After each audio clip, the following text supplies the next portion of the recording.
ایک میری طرح کا دیندار تھا جو چہرے کا تو نیک تھا، اندر پتہ نہیں کیا کچھ تھا. ایک طوائف گزر رہی تھی، اس نے اس کو تبلیغ کر دی. کہنے لگا بس کر دے، سیانی بن جا. تو کسی دانشور نے لکھا ہے اس نے بڑا سخت جواب دیا اس عورت نے. کہنے لگی بابا میں تو جو ہوں وہ نظر بھی آ رہی، تو بتا جو تو نظر آتا ہے وہ تو ہے کہ نہیں.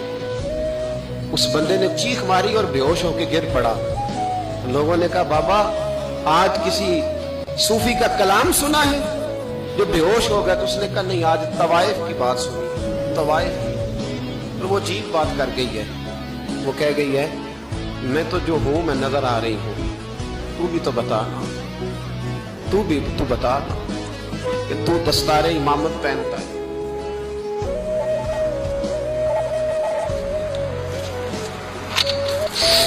تو بتا تو جو کہلاتا ہے تو وہ ہے کہ نہیں.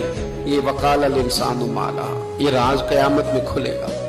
ہم جو کچھ بتا رہے ہیں نا اپنی زبانوں سے، ہمیں اپنے گناہوں کا احساس ہونا چاہیے. ایسا نہ ہو کہ جب سزا ملے تو پھر اس طرح کی ملے کہ دوبارہ کسی کو کوئی منہ دکھانے کے قابل نہ رہے.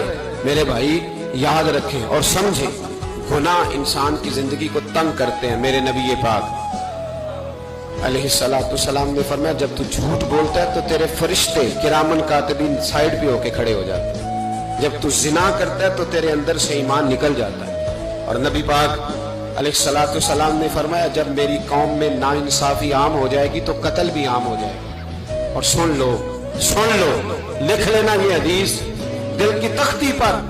نبی پاک علیہ السلام نے فرمایا جب میری قوم میں بے حیائی اور بدکاری عام ہو جائے گی تو دو سزائیں اللہ دے گا.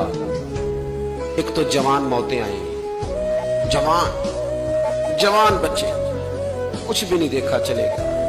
اور دوسری سزا اللہ یہ دے گا کہ ایسی بیماریاں آئیں گی جن کا علاج نہیں ملے گا، ایسے امراض پھوٹ پڑیں گے. بھائی دیکھیں تو صحیح، کہیں ایسا تو نہیں کہ ہم ان عیبوں میں مبتلا ہیں